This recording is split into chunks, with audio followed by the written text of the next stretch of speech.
Welcome back to Let's Talk Sports. I'm CJ Tully, and I'm going to give you guys my way too early college football top 10 for next season. Let's talk about it. Starting off at number 10, I'm going to have Ohio State. Yes, they were highly ranked last year. I still thought the entire season that they were a little too highly ranked, that they hadn't proven anything.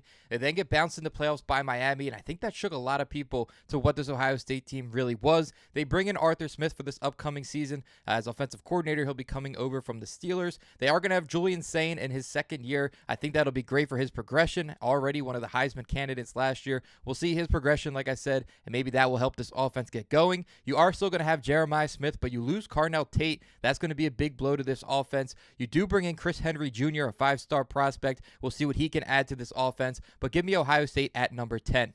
At number 9, I'm going to have LSU. We're going to see what this Lane Kiffin-led team can be this upcoming year. I love that Charlie Weiss is coming over as well. He's going to be great for this offense. This LSU team just wasn't able to get it going last year with Garrett Nussmeier. We'll now be seeing him go to the NFL draft, and they bring in Sam Leavitt from Arizona State to be his replacement.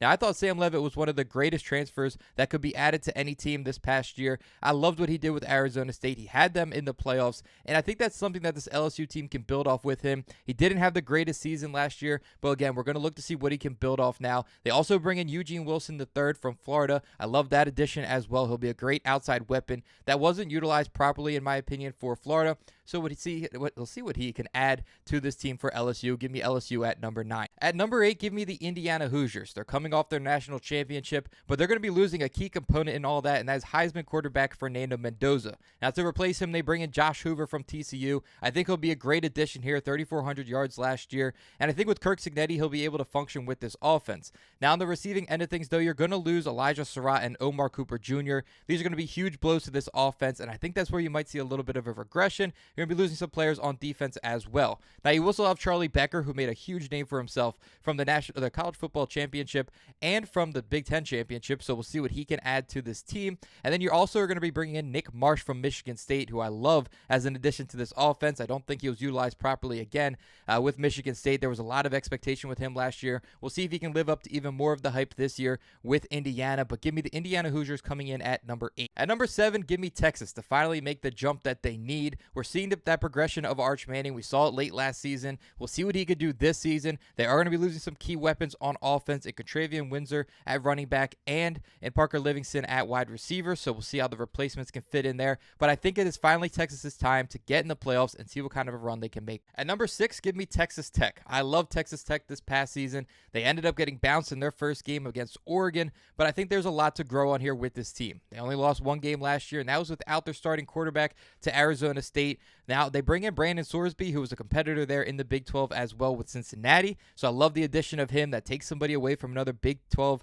component there. Their biggest competition last year was BYU. I still see them being a threat, but I just don't see a way that Texas Tech does not run it back and does not continue to add to the powerhouse they already had last year. Now, they're going to be restocking a little bit as well, especially on the defensive end. You're going to be losing a few things. And you're also bringing in Malcolm Simmons from Auburn, and you're also going to be bringing in Kenny Johnson from Pitt. So you're restocking some of these wide receivers. You're going to be seeing a few of them flake out. You had Koy Aiken last year, Reggie Virgil. So a few of these guys headed out. You're going to be seeing a restocked and a revamped Texas Tech team. Give me them at number 6. At number 5, give me Texas A&M. This is a team I had a lot of hope in last year. I believe that they had enough to get to the college football championship and that they had enough grit to finally pull this one off. They got bounced in a windy game against Miami, and you just didn't see the best play out of anybody. And again, can't use the wind as an excuse, but this offense was just not able to get rolling. You're going to be bringing back Marcel Reed. His interceptions had been a problem late in that season, and it ended up impacting you as well in the playoffs. So that's something we're going to need to see the change if Marcel Reed is going to be a factor.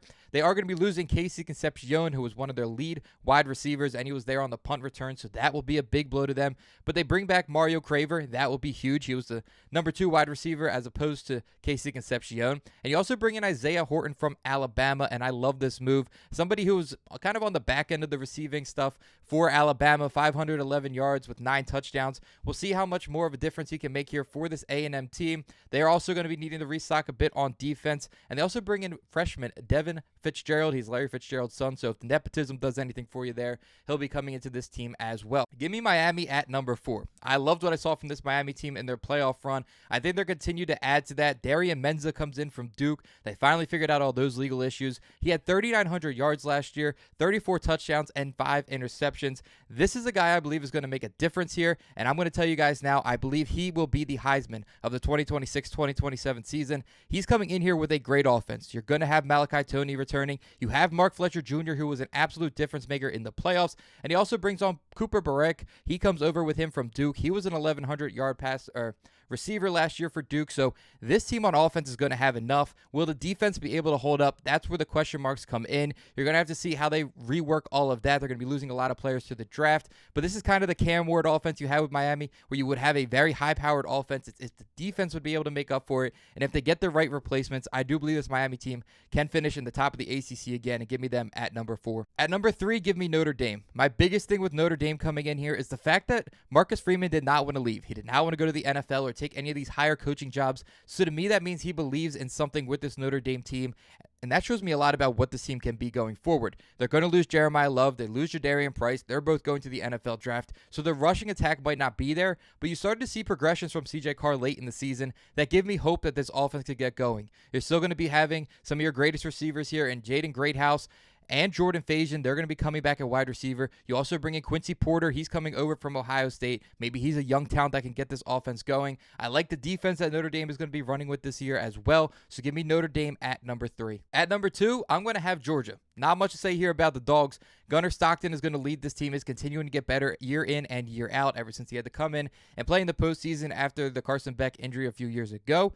And this defense, they came on late. After that Texas game this past season, you saw a whole new Georgia Dog defense. They had a very highly contested game against Ole Miss to finish out their season. Give me Georgia at number 2, and I have all the trust in the world that Kirby Smart will get this team back up and running in the SEC. And at number 1, give me the Oregon Ducks. I think this is finally the year that Dan Lanning and Dante Moore get it going. Dante Moore decides to not go into the NFL draft. He's staying back another year, and I think this is going to play very well for this very veteran-heavy Oregon Ducks team. He threw for 3,500 yards last year, and he's bringing back a lot of his same wide receivers as well. DeCorian Moore, Evan Stewart, Jeremy McLean, they're all going to be coming back to work with this offense. And then at the running back position, you're going to have Jordan Davidson and Dariel Hill Jr. coming back as well. This Oregon Ducks team, they're going to be running the Big Ten, and I do believe that this is finally the year that they become national champions. But let me know what you guys think. What do you agree with, disagree with? Follow me always on social media at Let's Talk Sports. You can also check out my website at letstalksports.com for the latest. I'm CJ Tully, and I'll catch you guys next time.